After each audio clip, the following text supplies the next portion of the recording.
We are Chavches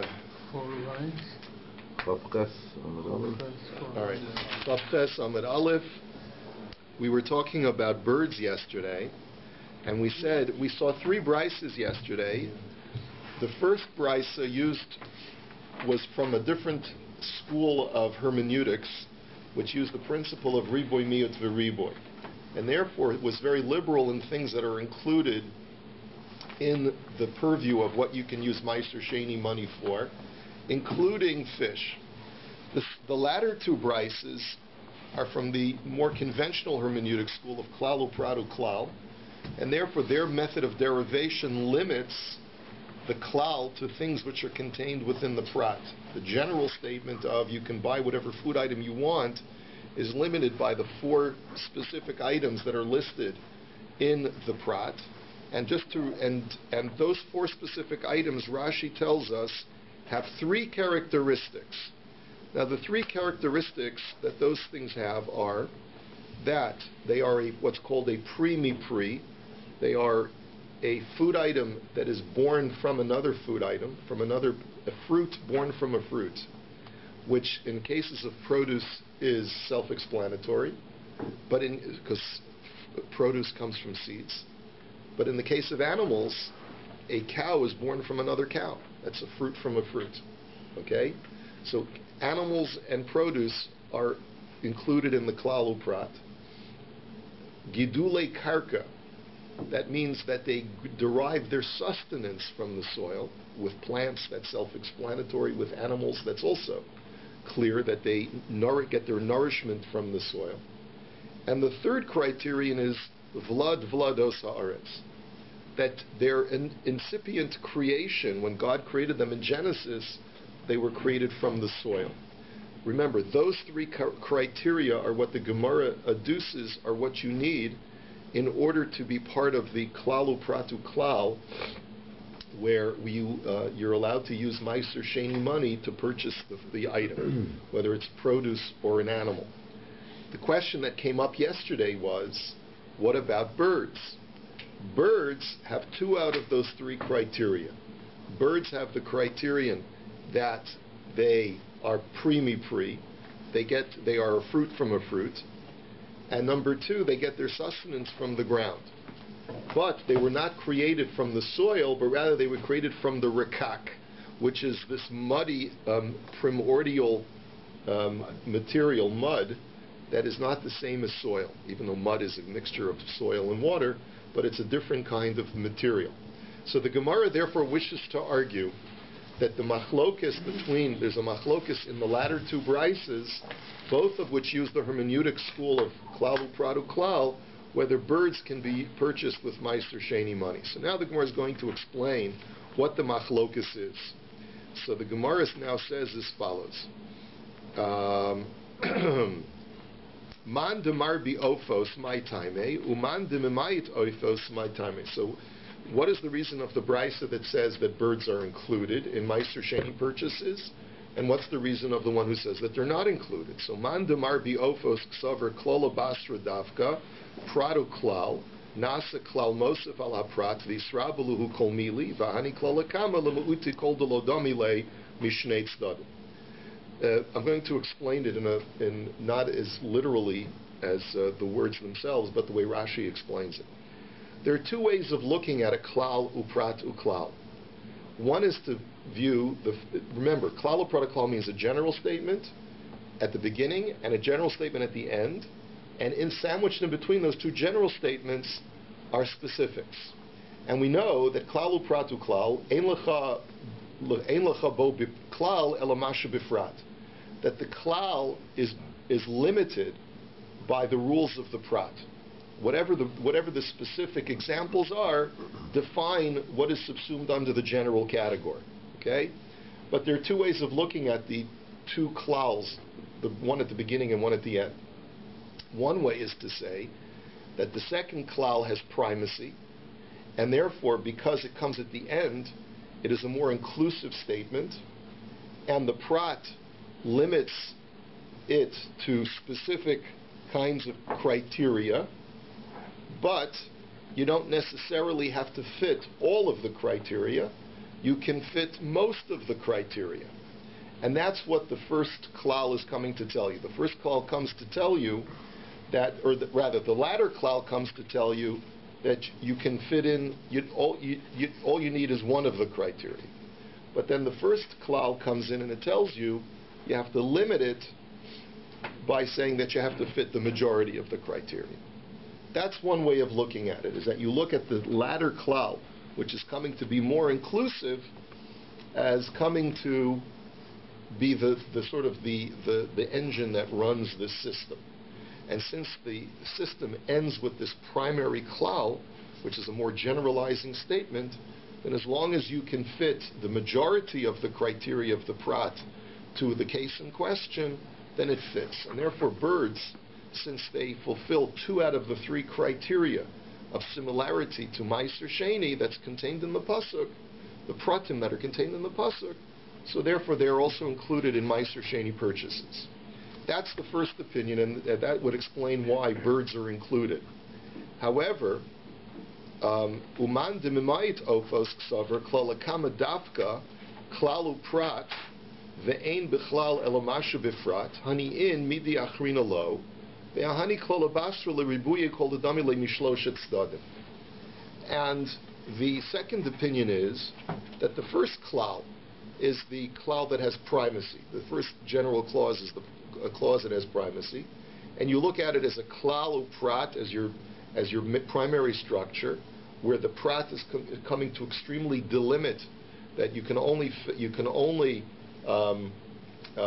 fit into the general category those 4 examples, and then you have the end klal at the end that says as long as you have another example that's not one of those 4 that are mentioned as the pratim, it has to fit all of the criteria of the pratim in order to be included.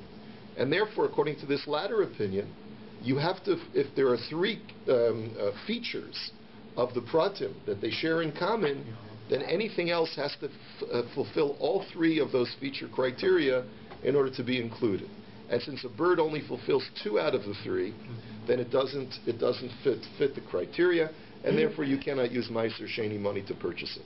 So basically, it's we had one hermeneutic school which uses a totally different system of riboy miyut v'riboy, and now we have this other system which is klalu pratu klal, and even within the klalu pratu klal system, there's a machlokes as how to view the level of delimitation that the prat delimits the klal by. Okay? All right, let us go weiter. Amar Reb Yehuda mishmei de Rav Shmuel bar Shilas mishmei de Rav ma'arvin befa'apuin uvechalag lugos uvegud gad nios avolo bechaziz velo bekafnios. So he makes a statement as follows. We're going back to the laws of Eruvin. Remember, Eruvin, in order to make an Eruv, you have to use a food item that is mazon, that provides nutritional value. So, and it has to be a vegetable or it has to be an animal product. So we said that so now we're saying that you're allowed to use the following produce for your Eruv Tchumen. You can use pa'apu'in. Now how do they translate pa'apu'in? Rashi says it's a certain kind of, they translate it as like a rocket, I think. It's a type of herb whose precise identity is unknown. It's a type of herb whose precise identity is unknown. Okay. The next one is chalag lugos, which I think is that the rocket? I think that's the. I don't remember whether that's. Okay. Chalag lugos is coriander. No, that's the last one. That's Okay. Okay. It's another type of herb or herb, depending where you come from, and gudgad niot are coriander. Okay, you're allowed to use these 3 kinds of vegetation for your eruv, avolo bechaziz velo bekafnios. But you're not allowed to use wheatgrass, which is the initial growth that comes from planting wheat seeds, and you're not allowed to use kafnios, which is a bitter, immature type of date. Okay, you can't use those.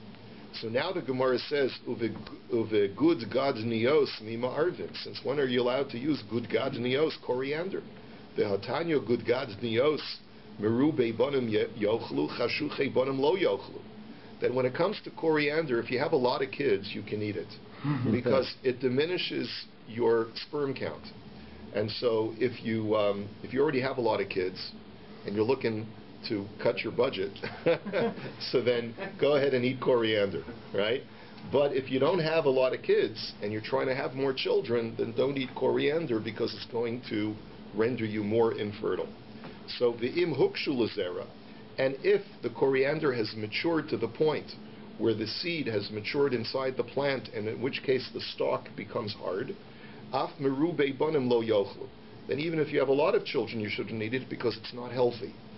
So the question that the Gemara is asking is, how could you make an eruv with this? After all, for most people, it's not something that you can eat. So tirgema ashalo hukshu l'zera umeru beibonim.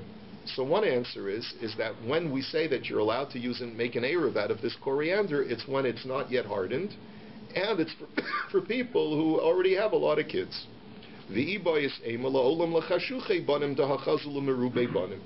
Another answer is that even a person who doesn't have a lot of kids and would normally not eat coriander, he can still make an eruv out of coriander since it's considered an edible food item for other people. Because milot tznan ma'arvin l'nazir b'yayinu liYisrael b'truma. Because we learned in our Mishnah that a Nazir is allowed to make an eruv out of wine, even though he himself is not allowed to drink wine. And a Yisrael can make an eruv out of truma, even though he's not allowed to eat truma. So you see, alma afal gav de lo chazi lahai chazi lahai, achanami afal gav de lo chazi lahai chazi lahai. That even though I can't eat it, as long as someone else can eat it, it's a valid food item for an eruv. And the same thing should be true over here. Third answer, v'iba yasema, ki ka'amar rav behindakuki madoi, that Rav who said that you're allowed to make an eruv out of this stuff, was talking about not about the standard coriander, which we learned about before, but he's talking about a median form of coriander, which is a different species, which is considered to be healthy for everybody, and it doesn't present any problems, and that's why it's perfectly okay to make an eruv out of it. Now let's go on to chaziz. Chaziz is a type of wheatgrass, and that we said that you cannot make an eruv out of it. The ha'amar Rav Yehuda Amarav kishos the chaziz ma'arvin behen muvarchalei bori priya adama. But didn't we learn that in the name of Rav, that both for hops and for wheatgrass, you can use them for an eruv and you make a bracha of bori priya adama? It's a direct contradiction where we said previously in the name of Rav that you're not allowed to use it for an eruv. Lo kasha ha'mikmi da'asa Rav lebavel ha'labasar da'asa Rav lebavel. Answers the Gemara, there are two stages in Rav's career. One before he made Yerida from Eretz Yisrael to Bavel, and the other time is after. In other words, when he was living in Israel, he never saw people eat hops or wheatgrass. So he figured that this was not a food item. But once he came to Bavel and he saw those Babylonians eating wheatgrass, he said, oh, it's a food item, so therefore you can make an eruv with it. So, Sefrek the Gemara, Bavel have Yeruva da Alma? But since when does Bavel comprise the majority of the world? Maybe it should only be permitted to make an eruv for Babylonians. But if in your location they don't eat wheatgrass, what right would you have to make an eruv? The Hatanya, didn't we learn in a Braisa, Hapul v'hasaor v'hatil son, Shazaran liyerek but ladaito eitzel kol adam, that if a person has a bean or a barley plant or a fenugreek plant, if you plant these seeds in order to yield their leaves instead of their seeds, then we say that since the majority of the people do not use this plant for the leaf, they use it for the seed, then your thinking is bottle, is null and void vis-a-vis the rest of the people that are around you. Lefichach zar and chayav v'yarkan potter, and therefore only the seed is subject to the laws of Meiser, because it's a food item, but the leaves are not subject to Meiser because regardless of your intent, it's not considered a food item. So therefore you see from this example that the criterion should not be what Babylonians eat, but rather what people eat in your locale. And hashachalayim v'hagargir shezar on liyerek misastrin yerek v'zera. That's the garden rock. What? That's the garden rock. Oh, sorry. The gargir. The gargir, sorry. The shachalai, cress and gargir and the garden rocket I've yet to see what a garden rocket is. Shazar and Lierek, that if you plant them for their leaves, misasrin yerek v'zera, then you have to take meiser from both the leaf and the seed. And zar and lazera, if you planted them for seeds, misasrin zera v'yerek, then you have to take the meiser from both the seed and the leaf. And so we'll explain later on what you use them for, because apparently for these two plants, both the leaf and the seed are edible.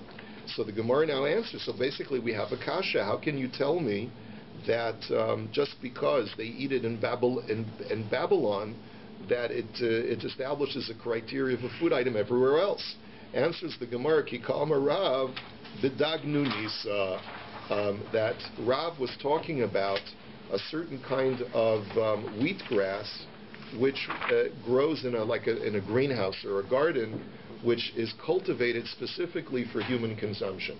And as a result, because it was cultivated specifically for that purpose, can someone open up Benny's Gemara for him? Because I don't want him to have to be matriach every day. So if someone could remember. They usually do, they're not. Yeah, I know. The guys aren't here. Right, all right. So therefore, therefore, because you planted it specifically as a consumable, therefore, everyone would agree that you could use it for an ERU.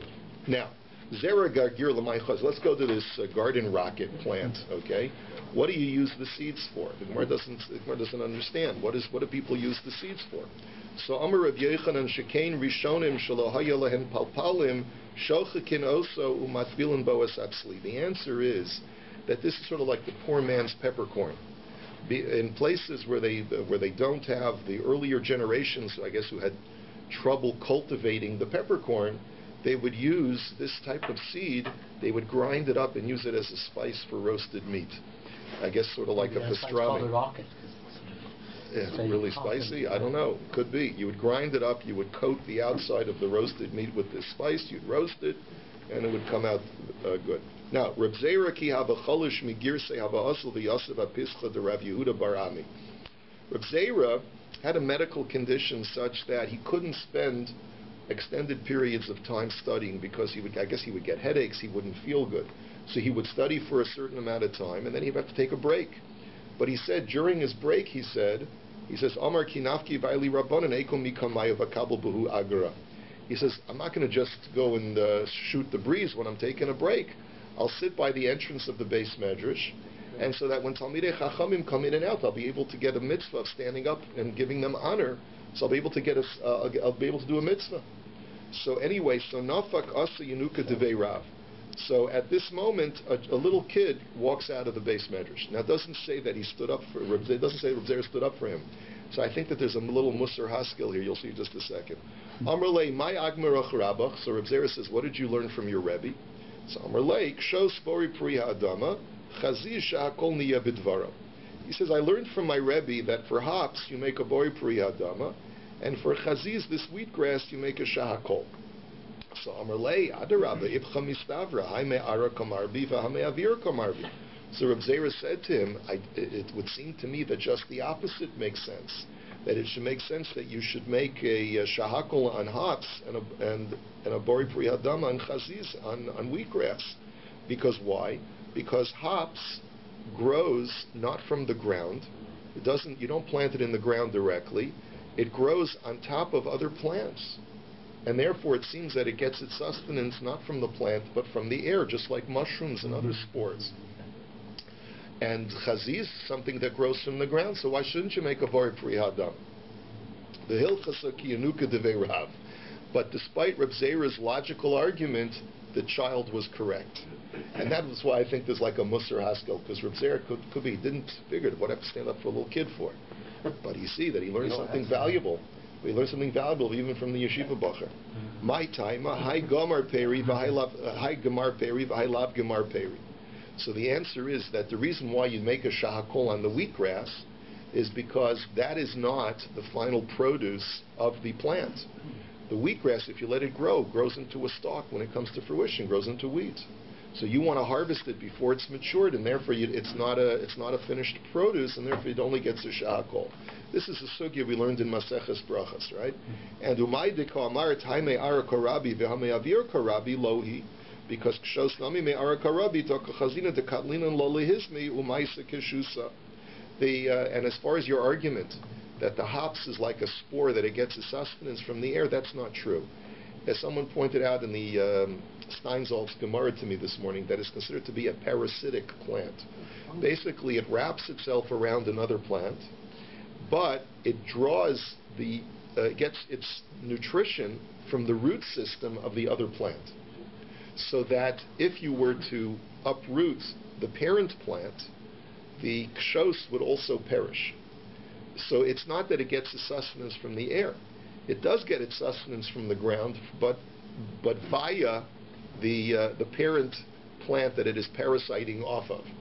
So therefore, it is a bracha of bori pri hadam. Okay? Now, uve kofnios ein ma'arvin. So now the Gemara says, let's talk about kofnios. Kofnios is this immature, bitter date. You mean to tell me that you can't make an eruv with it? The hatanya kor nikach bekesef meiser. Ve'ein metame tumas ochel. Let's look at the following brisa. Kor is what we would call today heart of palm. Now, heart of palm, you know what that is. You buy it in a can. It's manufactured in China, and you put it in your salad, and it tastes great. But what is heart of palm? Do you know what it is? It's a lulav that's just started to grow. If you would let it continue growing, it would become a palm branch that's hard and inedible. But in its incipient stage of growth, it's soft and it has flavor. So the question is, what is the status of that vis-a-vis numerous halachas? One halacha is, can you use meiser sheni money to purchase this? Is this considered to be a vegetable? Is this considered to be a food item that you can use for meiser sheni money? So the answer is yes, of course. It is a product of the ground. However, it is not subject to tumas ochlin, because as far as tumah is concerned, there is a different set of criteria. Not only that it has to grow from the ground, but it has to be considered to be a food item that people designate as food. So, the kofnios nikchos bekesef meiser umetamos tumas ochlin. But when it comes to dates, not only can you use meiser sheni money to purchase it, but it also is subject to tumas ochlin. It's considered to be a full-blown food item. So why shouldn't you be allowed to make an eruv out of it? If it's subject to tumas ochlin, then why shouldn't it be considered a food as far as an eruv is concerned? And Rabbi Yehuda further says, Kor harehu ke'etz l'chol devar v'elo shenikach bekesef ma'aser. The Rabbi Yehuda says, seemingly repetitious, he says that heart of palm is like a piece of wood in all respects, except that you can use meiser sheni money to purchase it, which seems to be saying the exact same thing as the Tanna Kamma. We'll have to see what the difference between the two is. The kofnios arehin kipri l'chol divreim ala shepeturos min meiser. And these immature dates are a food item, or a produce item in all respects, except that it's putter from tithing. So a different set of criteria for what's subject to tithes. So the Gemara says, but one thing you see for sure is that it's a food item, so why can't you use it for an eruv? So the Gemara answers, Hadam bida nischani. The answer is that there are two types of immature dates. One is an immature date that grows from a female tree. Now, I don't know too much about horticulture, but one thing we learn from the Gemara is that there are male date trees, date palms, and there are female date palms. The female date palms do not produce mature dates. It's the male. Yeah. I'm sorry, excuse me. Just the other way. The female date palm produces mature sweet dates. The male date palm is not meant to really produce dates. Whatever dates grow from it usually do not grow and develop properly. Their finished date is small and not good tasting. So therefore, when the Brisa says that on kafnios, on these immature dates, they are considered to be a food item, they're talking about dates that come from a male tree, because that's the finished produce. That's the best. That's as good as it's going to get, and therefore it's considered to be a food item. But if you take immature dates that are supposed to grow and become plump and sweet from a female tree, and you harvest them immaturely, prematurely, so then you're taking something that will in the future become a produce item, and you're now taking it prematurely. That's not considered to be its full fruition, and therefore it's not considered to be a food item even for an ERU. But do the male tree dates, are they edible? They're edible, but they're edible, but they're not that good. They're not that good tasting. So the Gemara says, "I hachi baha lema Rebbe Yehuda beturos mina meiser." So if that's the case, that we're talking about dates from a male tree, then why does Rebbe Yehuda say that they're not subject to tithing? V'hatanya amar Rebbe Yehuda lo huskaru page bichone el leinyan meiser bilvad, and page bichone ve'ahini detuvina chayavin b'meiser. The Rebbe Yehuda was commenting on a Mishnah in Masechah Shavios, which talks about the laws of Shemitah. And he wanted to clarify that when we talk about these immature figs, and then the discussion in halacha has to do with whether they're subject to tithes or not.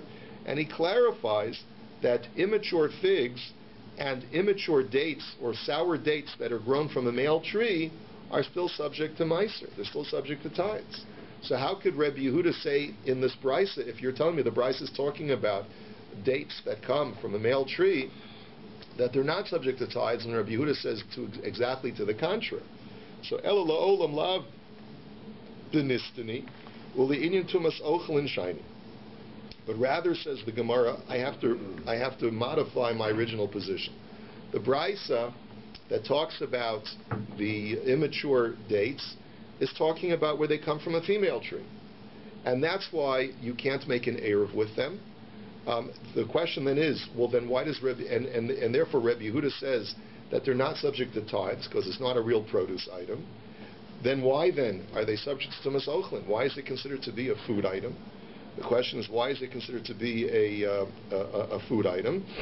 So the Gemara says, even though it can't be used, it's not a food item as far as an eruv, and it's not a food item as far as tithes, well, it's still a food item vis-a-vis being contracting tumas ochlin. Why is that? K'da'amar Rabbi Yochanan, ho'il v'roi l'maskan al yedei ho'or. Because you could always sweeten them using heat. And basically what the Gemara's position is as follows. If something is not meant to be harvested at this time, and you harvest it prematurely, then you cannot consider it to be a food item, neither vis-a-vis eruvin, because right now it's very lousy tasting, when really it's in the future it would be very good tasting. And also, it's not subject to tithes, because it's not the final produce. But as far as tumas ochlin, it can still become tameh, because when it comes to the laws of tumah, as long as there's a way to potentially change it into something good tasting, even though right now it's bad tasting, it can still become tameh. So too over here. Now the question is, where did Rabbi Yochanan originally make that statement? Ahadetanya, he said it on the following halacha: Shkedim hamarim ketanim chayavin ugdolim peturim. There's a brisa that says that bitter. There's two different kinds of almonds. There's bitter almonds and there's sweet almonds. And within each type of almond, there's the small variety and the large variety. So when it comes to bitter almonds, the small ones are subject to, and here we're talking about meiser, they're talking about tithing. The small ones are subject to tithing, and the large ones are exempt from tithing. And the reason why the small ones are subject to tithing is because that's when they're edible. The bitter almonds are only edible when they're small. Once they grow large, they're no longer edible. That mesukim gedolim chayavim ketanav b'turim. But the sweet variety of almonds, the large ones are chayav in meiser because that's when they come to maturity. The small almonds are not subject to meiser because they haven't fully grown yet, and therefore they're not considered to be the produce of the tree. Rabbi Shimon b'Rabbi Yossi omer mishum aviv zevazel lepitur v'amri la zevazel lechiyav. Rabbi Shimon b'Rabbi Yossi disagrees, and quoting his father Rabbi Yossi, there's two different opinions of what Rabbi Yossi actually said. He either said that when it comes to the bitter almonds, either he said that both types of bitter almond, both the large and the small, are pater from meiser, or both the large and the small bitter almond are chayiv in meiser. So Amar Rabbi Ilah, Hora Rabbi Chanina B'tzipori Kedivrei HaOmer Zevazel B'tor. And Rabbi Chanina paskind that in the name of Rabbi Yossi, that both for the bitter almonds, both the large variety and small variety are potter from meiser, because they're not considered to be enough of a produce item. But if you hold that, according to Rabbi Yossi, the bitter almonds, both the large and small variety, are chayiv in meiser, why should that be if the large bitter almond is not even edible? So Amar Rabbi Yochanan hol v'roi lamaskan al yedei ho'or. The answer is that since it's possible to modify their flavor by exposing them to heat and sweetening the bitter fruit, therefore it is possible that they are considered to be a food item for certain halachas. And therefore what the Gemara wishes to argue at this point is that even though over here the subject was really meiser, well, we can translate that into tumas ochlim as well. And as far as something being able to contract tumah as a food item, even though right now it's not good tasting and people normally wouldn't eat it, but since in the future you could potentially modify to make it edible, then it's subject to tumas ochlin, even though right now you cannot use it as an eruv. Amar Mar, Rabbi Yehuda Omer Kor Harehu Ke'etz L'chol Devarav Eloshenikach Bekesef Meiser. So now let's go back to the brisa. We saw the brisa where the Tanakama had said that heart of palm is not something that you can make an eruv with, but, and he said it's like a the Tanakama had said I'm sorry, he really wasn't talking about eruv. He was saying that you can use Meiser Sheni money to purchase it. It's not subject to Tumah.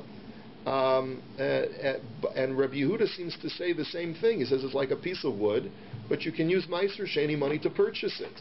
So the question is, Hainu Tanakama, so how is he any different from what the Tanakama had said? Amar Abaya Sholko Vitagno Ika Benayu.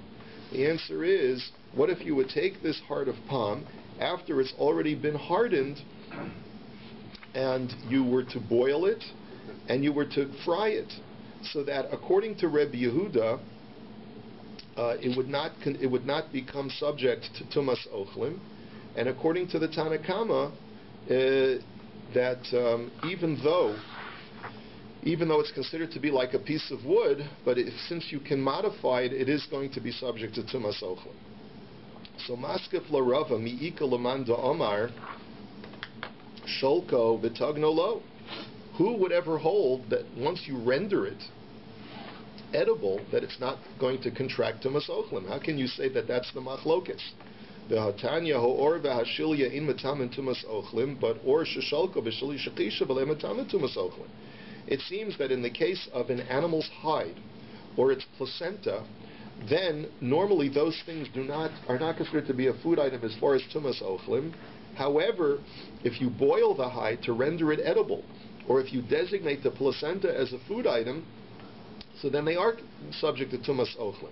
So we see that once you render something edible, it's matami tumas ochlim according to everybody. How could you tell me that this is the subject of a machlokes?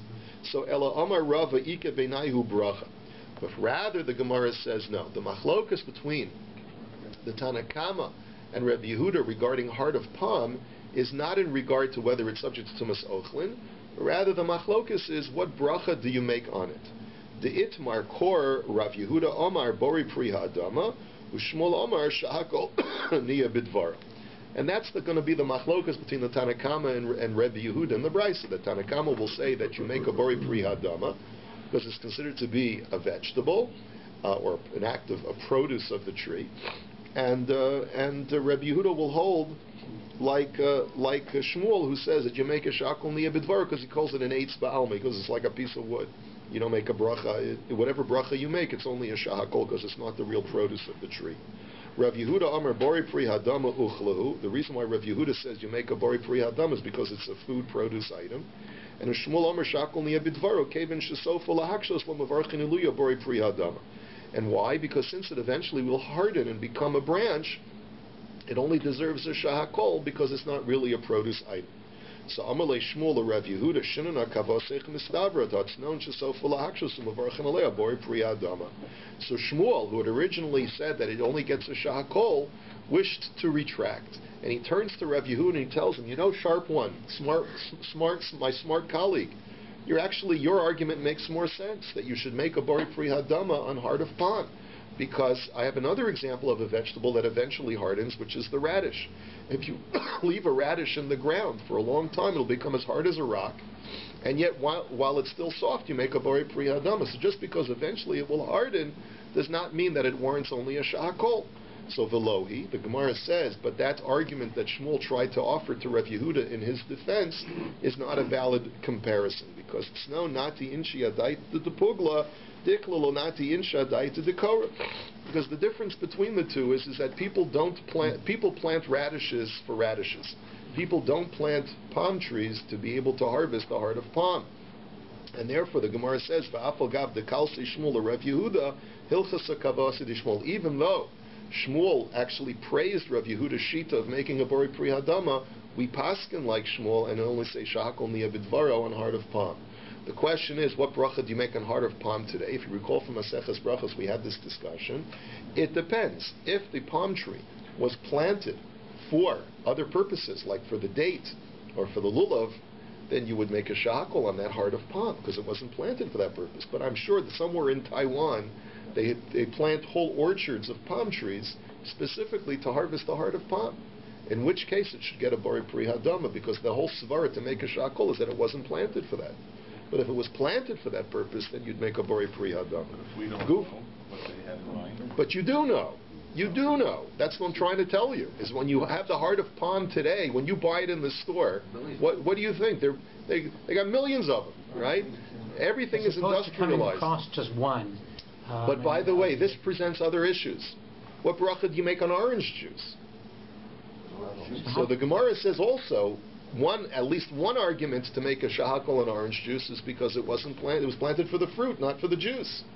So what if you have a whole orchard of orange trees that were planted? They're juice producers. So there's a whole. It doesn't look like the fruit anymore, though. It's just that's not so posh. There's another argument why you make a shahakol on orange juice, because it's called zeya ba'alma. It's because it's not really the fruit. It's only the perspiration of the fruit, is what the Gemara calls it. So on that basis, is it with pulp or not pulp? Yeah, Lots of pulp. Lots of pulp. All right. Anyway, Gufa. Amar Rav Yehuda. We got to finish. Gufa. Amar Rav Yehuda. Amar Rav Kashos Aziz Ma'arvin Bahenu Mevarchan Aleim Bori Pri Hadama. So let's go back. We said on hops and on wheatgrass you can make an eruv with them, and you make a Bori Pri Hadama. So Kshos Bekama. Now we're going to learn later on that in order to make an eruv tchumen, you have to set down a parcel of food that has enough food in it for 2 meals. So the Gemara's question is, how much hops do you have to use of this plant in order to set down to have enough for 2 meals? Kid Amar Rav Yechiel Kimelo Hayad, Hachanami Kimelo Hayad. And Rav Yechiel said in another context you need a handful of the vegetation, and the same thing is true over here. Chaziz Bekama, how much wheatgrass do you need? Amar Rabba Bar Tuvia Bar Yitzchak Amar Rav Kimelo Uzilta. You need a bundle full. Apparently there was a farmer's bundle that was known back in the times of the Gemara. So you need a farmer's bundle in order to fulfill that criteria. Uzilta Di'ikri, excuse me. Amar Rav Chilkiya Bar Tuvia Ma'arvin Bekalya. That he says you're allowed to make an eruv with a kalya, which is a stalk of an herb which has a very hard and stiff, inedible stalk. So the Gemara says, "Bekalya sal gedaitach." How could it's not edible? How could you do an eruv with that? So ela biyarka dekal, but rather the green part of the stalk, meaning when it's still soft and immature, you can use that for your eruv. So bekama, how much of that do you have to use? Amar Rav Yechiel kimelo hayad, again a handful.